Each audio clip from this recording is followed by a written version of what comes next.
होती है। इंसान के अंदर जब तक इंसानियत न हो और उस इंसानियत की वजह से लोग आपको ना जाने, वो इंसान कहीं का नहीं रहता है। बाकी तो कीड़े मकोड़े की तरह जिंदगी हो जाती है सबकी। इसलिए मैं आप सबसे कहूंगा कि आज आप इस भीड़ में हैं और कल आपकी पहचान इस भीड़ से हटकर होनी चाहिए। जैसा कि आपके तमाम साथियों ने यहाँ पर परचम लहराया है और इस क्लब के जो कि संजीत एंड फ्रेंड्स क्लब के बहुत सारे योद्धाओं ने ये परचम लहराया, जैसा कि मैं सुन रहा था और मैं उस समय यहाँ कोचिंग चलाता था तो हमारे काम तक ये जानकारी भी जाती थी।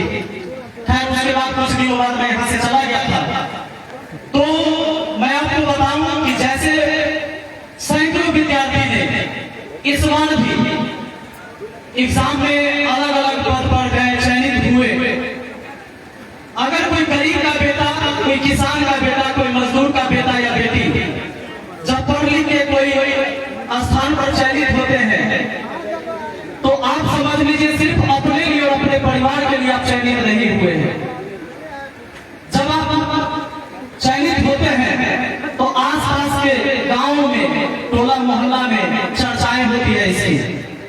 और जब कोई गरीब का बाल बच्चा आगे बढ़ता है ना तो उसका जीवन एक उदाहरण बनता है उस समाज के लिए, क्योंकि उसे देखा देखी लोग आगे भी तैयारी शुरू करते हैं उसी तरह से। कोई अमीर का बाल बच्चा अगर बहुत कुछ कर जाए तो उसे कोई फर्क समाज को नहीं पड़ता है, ज्यादा फर्क नहीं पड़ता है, क्योंकि तब तो आम विद्यार्थी ये सोचता है कि उसके बाप के पास रुपया रहा होगा, से टेन रहा होगा, इसीलिए हो गया, हमारा थोड़े ना हो जाएगा। लेकिन जब कोई मजदूर का बाल बच्चा कहीं सिलेक्शन लेता है तो उसके अंदर एक हौसला बढ़ता है कि सब्जी वाला के बेटा, सब्जी बेचे वाला के बेटा, रिक्शा चलाने वाला के बेटा, खेत जोते वाला के बेटा बेटी एक शिक्षक बन गया है, रेलवे में चला गया है, तो दरोगा बन गया है, तो उसके अंदर हौसला जाता है कि हम क्या नहीं कर सकते, हम तो अपना से बढ़िया है। इसलिए मैं कहता हूँ कि जब कोई गरीब का बाल बच्चा आगे बढ़ता है ना तो समाज को निर्धारण करता है और इससे आपका जीवन एक समृद्ध होता है। इसलिए मैं कहता हूँ कि हमेशा प्रयास करिए, आगे बढ़िए और याद रखिएगा सबके अंदर वो ताकत होती है कि हम दुनिया में नाम कमा सकते हैं। पैसा कमाना, देखिए पैसा कमाना बहुत बड़ा बात नहीं है। पैसा कमाने के लिए बहुत सारा तरीका है, दुनिया में बहुत लोग पैसा कमाते हैं।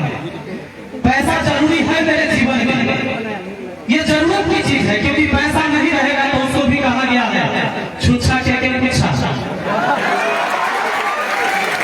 नहीं कहते थे, छुच्छा क्या पूछा, मतलब अगर कुछ नहीं है तो तुमको कोई पूछने वाला नहीं है।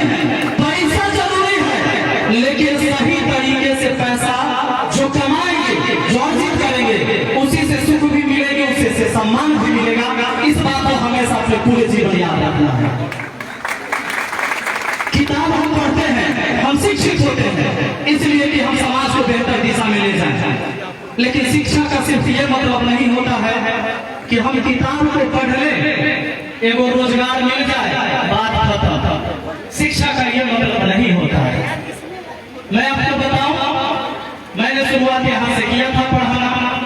खुद आप जानते हैं, मैंने कई सारे वीडियो में आपको अपने बारे में बताया, सब लोग जानते भी हैं, ज्यादा बताने की मुझे जरूरत नहीं है।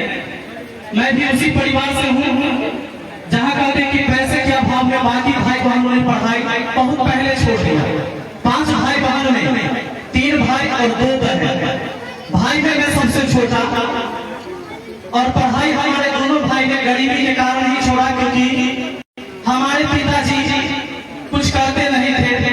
एक तो बेरोजगार और न उनको अपने बाल बच्चों से भी मतलब होता था। कभी कभी दुख होता है कि मैं स्टेज पर खड़ा होकर अपने पिताजी के बारे में भी ऐसा भूल जाता हूँ, लेकिन वो मेरी माँ थी।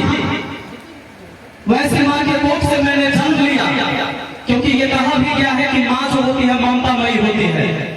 माँ के पास जो प्यार होता है बच्चों के लिए, वो प्यार किसी बाप को नहीं हो सकता, ये भी सच्चाई है। क्योंकि अपने कोख में पालती है, 9 महीने को अपने कोख में पालती है। 10 मिनट कोई बच्चा को गोदी उठाता है, वही लोग कहता है कि कमर टेढ़ हो गया। और जो माँ अपने पेट में 9 महीना रख के पालती है, हर मुसीबत सहती है, उस माँ का भला कौन मुकाबला कर सकता है? कोई कर सकता है क्या? कोई नहीं कर सकता। उस माँ का देन है जो मैं आज आपके सामने कुछ बोल पा रहा हूँ, या जितना ही मुझे आप जानते हैं उस माँ का ही देन है। मेरे भैया लोग दादाजी के हाथ से हल भैया ने पकड़ा, क्यों? क्योंकि पेट चलाने के लिए, पिताजी ने नहीं। तो सोचिए दादा के हाथ से अगर हल भाई ने पकड़ा हो तो उसकी उम्र कितनी रही होगी? मतलब 10 साल, 12 साल, 11 साल की उम्र में पेट चलाने के लिए दादा के हाथ से हल मेरे भाई लोगों ने पकड़ा। हम लोग भी साथ मिलकर खेतों में अपना काम करते थे, जितना ही खेत बचा था उसी में जीवन यापन करते करते आगे बढ़ते गए। पढ़ाई नहीं छोड़ा मैंने, क्योंकि जब मैं अपनी गरीबी को देखता था ना, किसी रात जब भूखे सोना पड़ता था तो घर के पीछे वो पपीता के पेड़ था, तो मेरी माँ कभी कच्चे पपीता कभी पके पपीता छील के खिला देती थी। रात में अगर किसी दिन राशन घर में नहीं आता था तो मैं सोचता था कि गरीबी बहुत बड़ा पाप है। मैं बचपन से ही भगाऊंगा इस तरह से कि लाखों कोसों दूर भगाऊंगा कि आने वाला 7 पीढ़ी भी अगर बैठ के भी जिंदगी जिएगा खाएगा तो भी कोई दिक्कत नहीं है। और दोस्तों सच्चाई है, मैंने ईमानदारी से पैसे कमाए हैं। और आज एक वक्त ऐसा था कि 10 रुपया मैं लेकर दुकान जाता था, मेरी माँ सिलाई करती थी गाँव में, तो शाम के 10 रुपया लेके जाते थे, 10 टकिया था, 9 रुपया में 1 किलो आटा आता था, तो मैं खुद डेली जाता था। और तब हमारे घर में किसी दिन खाना नहीं भी बनता था जिस दिन पैसे नहीं होते थे। आज मैं आपके सामने हूँ, क्या हूँ आप सबको पता है। रुपया नहीं कमाते हैं, डॉलर कमाते हैं, डॉलर, अमेरिकी डॉलर, अमेरिकी डॉलर कमाते हैं। रुपया में कन्वर्ट करते हैं तो 8 लाख 10 लाख से ऊपर चला जाता है महीने का। और तब मैंने सोचा कि ना, खाली पैसा कमाने से नहीं होगा, उस समाज के लिए भी योगदान होना जरूरी है। मैं जिस गांव से हूँ, अगर मेरे बारे में कुछ लिखा जाएगा, कहीं बोला जाएगा, तो क्या बोला जाएगा कि विपिन सर पढ़े लिखे, अपने लिए कमाए और बस जीवन खत्म हो गया? नहीं। और मेरे साथ साथ वो गरीब आदमी, वो गरीब के बाल बच्चा भी आगे बढ़ेगा, पढ़ेगा लिखेगा और समाज में कुछ अलग करने की कोशिश करेगा। तो मैं समाज के सेवा में लग गया। और आप लोग को पहले से भी पता होगा क्योंकि आप वीडियो के माध्यम से सब कुछ देखते हैं। करते गया और पिछली बार भी, इस बार तो मैंने चुनाव भी लड़ा और लोगों ने मुझे जिता दिया। मैं मुखिया हूँ सभा पंचायत का, पहले से एक ही मुखिया जी थे, 15 साल मुखिया रहे, 5 साल पंचायत समिति रहे। मैं जब 10 साल के था पहली बार वो मुखिया बने थे, और जब मैं 30 साल का हुआ तो उनको हराया, उसके बीच कोई नहीं हराया। इसका सबसे बड़ा एक मुझे दुख पहुंचा था जब मैं बच्चा था। मेरे दादाजी गुजर गए थे और एक योजना आती है सरकार की जिसमें 1500 रुपया, कोई अगर मृत्यु हो गया बीपीएल परिवार में है तो उस समय 1500 रुपया मिलता था। तो हमारे पिताजी 1000 बार, मतलब हमको कई बार कहे कि जाओ मुखिया जी ने कहो, दादाजी जो मरे हैं कम से कम 1500 रुपया देने तक घाट पर जो खर्चा हुआ था, वो लकड़ी वाला कर्जा उर्जा लिए थे तो उसको दे। मैं नहीं जाता था क्योंकि मेरे अंदर हिम्मत नहीं होता था किसी से मांगने की। फिर भी पिताजी 4-5 दिन गरियाए, एक दिन गए तो मुखिया जी के दरवाजे पर बहुत आदमी बैठा था, हमारी हिम्मत नहीं हो रही थी। मैं छोटा सा बच्चा 10 साल का, मैं सोच ही नहीं पा रहा था कि कैसे इनको कहूँ। बैठे हुए थे, पूरा इंतजार किया कि सब आदमी हट जाएगा ना तब बोल देंगे। सब आदमी हट गया, मैं सबसे पीछे बैठा होता। 12 बज गया, सुबह 7 बजे से बैठे, क्योंकि मुखिया जी के दरवाजे पर सब लगल रहता है, आम बात है। तो लास्ट में हम पहुंचे, कहे कि प्रणाम किए, कहे कि मुखिया जी से बाबूजी भेजे। बहुत बड़ा मुश्किल से हम कह भी पाए कि दादाजी जो मर गए थे ना, तो 1500 रुपया जो शायद मिलता है सरकार से वो दे देते, काफी पैसा दे बहुत लंबा चौड़ा प्रोसेस बैठे कर छोड़ न उसे कह दिया हम चाचा को, तो बहुत गरीब आदमी के मिले से चौड़ा के। हम के हमरा से ज्यादा कौन गरीब होगा? खेत बेच गया तब दादाजी का जो होता है वो कर्जा उतारा गया, जो दाह संस्कार या भोज भात गाँव में होता है वो सब किया गया, जमीन बेच के, दादी भी मरी जमीन बेच के, सब कुछ हुआ। फिर भी ये सब तो मुझे थोड़े पता था कि मुखिया बन जाएंगे। इलाज होते होते जब इस बार जब मैं 2 साल पहले गांव में रहता था, बहुत सारी चीजें देखा, कई जगह मुझे लगा कि भाई समाज में ये चीज होना चाहिए, सरकार की योजनाएं होती है कि लागू क्यों नहीं होता है हमारे गाँव में। मैंने उनसे कहा तो बिगड़ गए, और बिगड़ गए तो कहते हैं कि हम बोले कि देखिए मुखिया जी है तो जरूरी नहीं कि आप हमेशा रहिएगा, है ना, कोई आ सकता है बाद में चेंज हो जाएगा, इसलिए थोड़ा सा हम लोग का भी सुनिए, हम लोग विद्यार्थी हैं और यहाँ पर जो स्कूल की व्यवस्था है, चाहे नल जल बनवाए कुछ भी बनवाए, सब गड़बड़ चल रहा है, सुधार करे। कहते कि हमारा हराने वाला कोनो पैदल नहीं लिया है, कि हम जब तक जिएंगे जब तक चुनाव रहेंगे हमको कोई नहीं हरा सकता, तो हमारा चढ़ गया गुस्सा उसके कि तो गलत बात है, ऐसे नहीं हो सकता। भगवान नहीं है, आप इंसान हैं, हम इंसान हैं, इंसान को ईश्वर ने एक चीज नहीं दिया, क्या जानते हैं? भविष्य की बात किसी को नहीं पता है।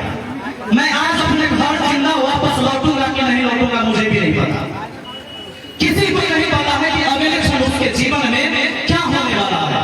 अगर कोई इंसान कहता है कि हम ये कर देंगे, ये पक्का होगा, तो समझ लीजिए वो अहंकार है।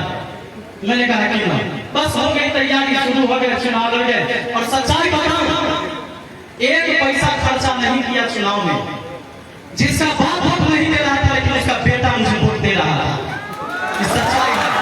ऐसा कोई वोट नहीं था जिससे मैंने वोट नहीं लिया, भले उसके दादा ना थे, पुराने ख्याल के कहते कहीं लौंडा छौंडा मुखिया बनता है, बोलते हैं ये है मुखिया बनने में अनुभव चाहिए, उम्र चाहिए, नहीं तो लौंडा छोटा मुखिया बन जाएगा, तन्नी रोड के लड़का कहीं मुखिया बनेगा, ये सब क्या चलेगा? क्रिकेट खेलने वाला लड़का है, उनको क्या पता था क्रिकेट में यॉर्कर भी होता है जिससे सामने वाले को होल्ड किया जाता है, उनको क्या पता था कि लास्ट सेकंड पर भी छक्का मार के महेंद्र सिंह धोनी ने मैच जिताया है। और सच्चाई यही था, 14 को वार्ड है, मैं बता दूं मेरे पंचायत में 13 वार्ड तक हम हार गए थे, 13 वार्ड तक की जब काउंटिंग हो गई वोट की, मैं तीसरे नंबर पर था, जो पहले वाले मुखिया जी थे 1 नंबर पर, एक और थे जो 2 बार से खड़े होते थे वो भी आगे थे, वो दूसरे नंबर पर और मैं था तीसरे नंबर पर। तैयो हम टेंशन फ्री थे, मेरे भैया मेरे साथ अंदर थे, तैयो उनके की कोई दिक्कत ना है। आदमी या तो हारता नहीं, या तो जीतता है या तो सीखता है, इंसान कभी हारता नहीं है, जीतेंगे ना सीखेंगे। और मैं बताऊं कि जब लास्ट वार्ड की गिनती हुई 14 नंबर वार्ड की, तो मैं 101 वोट से जीत गया। क्या बात, तो वो धोनी वाला सीट से ही था कि लास्ट बॉल पर सीधे 6 रन बाउंड्री से बाहर। कहते हैं कि कभी हिम्मत मत हारिए। एक बात याद रखिएगा, दुनिया में आप कितना हो आगे जाइए, अपनी जमीन को मत भूलिए। आप एगो तार के पेड़ को देखे होंगे, आप कहियो कदवा घुड़ा के पेड़, नेनुआ के पेड़ देखते हैं कि जल्दी बढ़ता है बात खत्म। तार का पेड़ बड़ा धीरे धीरे धीरे धीरे धीरे धीरे बढ़ता है, और जितनी उसकी ऊंचाई जाती है उसका सूल भी जमीन के नीचे उतना ही धीरे धीरे सूल भी उतना ही नीचे ले जाता है। कभी आंधी में तार के पेड़ को जड़ से उलटते नहीं देखे होंगे, बड़ा बड़ा गाछ गिर जाता है, तार के पेड़ भले ही ऊपर से टूट जाएगा लेकिन जड़ से कभी खत्म नहीं होता। कभी देखते हैं आंधी में उलटते तार के पेड़ को ऊपर से टूटे। धीरे धीरे ही अपने जीवन में लक्ष्य की तरफ बढ़िए, मेहनत करिए, और मेहनत कभी बेकार नहीं जाता है, याद रखिएगा। किसको पता, हमको पता था कि आपको सपोर्ट कहां से मिलेगा, कैसे मिलेगा। आपको मैं बता दूं कि मेरे पंचायत से बाहर के लोग सबसे ज्यादा हमारा जिताना चाहते थे। 100 जगह रिश्तेदार मेरे पंचायत में था, आप लोगों में से भी किसी का रहा होगा, तो फोन करके कहता था कि दीदी बिपिन सर के वोट दिया। अगर उसकी दीदी मेरे पंचायत में है, उसके जीजा जी है, उसका ननियाल है, उसकी फुआ का घर है, किसी न किसी का तो हो है। सब लोग उसके परिवार वाले को, अपने रिलेशन को कह के आज शुरू हूं, काम कर रहा हूं। बहुत सारी आलोचनाएं भी होती है, क्योंकि ये सच्चाई है कि जब आप अच्छा करिएगा तो सबका अच्छा नहीं होगा। आपके अच्छा करने से किसी न किसी का बुरा भी होता है। जो डीलर कभी भी राशन देते थे, एक परिवार पर 5 किलो अनाज काट लेते थे। कल से देना शुरू कर दिए हैं, सारे डीलर देते हैं 5-5 केजी अनाज सरकारी रेट पर देते हैं। ये पूरे बिहार का ये चल रहा है, आप देख रहे हैं। और हर मामले में होगा इसका सुधार, चाहे इंदिरा आवास आएगा मुखिया के द्वारा, जो घूस लिया जाता है उस पर हम मुखिया हैं और हम चैलेंज करते हैं कि मेरे खिलाफ कोई भी विरोधी जांच करवाए, कभी भी पाया गया तो फांसी पर लटका दे मंजूर है। बदलेगा बिहार, क्योंकि अब है युवा तैयार। और ज्यादा समय नहीं लेंगे, लेकिन विद्यार्थी जीवन से मैं थोड़ा सा बात कर लूं। भाई प्रॉब्लम सबके जीवन में आता है, बात याद रखिएगा। जिसके जीवन में प्रॉब्लम नहीं आए वो इंसान कभी भी बेहतर नहीं बन सकता है। और टैलेंट बहुत बड़ी चीज नहीं है, टैलेंट बहुत बड़ी चीज नहीं है आपको आगे बढ़ने के लिए। सबसे बड़ी चीज है जुनून। अगर आपके अंदर जुनून है तो टैलेंट अपने आप आ जाएगा। तो इसलिए टैलेंट बड़ी चीज नहीं है, जुनून सबसे बड़ी चीज है। आप जो चाहिएगा वो कर सकते हैं, ये बात पक्का है। कोई विद्यार्थी अगर ये सोचता है कि मेरे पास पैसा नहीं है तो शहर में जाके पढ़ाई कैसे करेंगे, ऐसे क्लब वाले जहाँ निःशुल्क पढ़ाई होती है, पढ़ते हैं ना आप लोग यहाँ, आपके सीनियर लोग वहाँ होते हैं, सीनियर जूनियर आपस में बैठकर जब कोई चीज पर डिस्कशन करता है तो देखिए ज्ञान जो होता है आदान प्रदान करने से बढ़ता है, इसमें घटने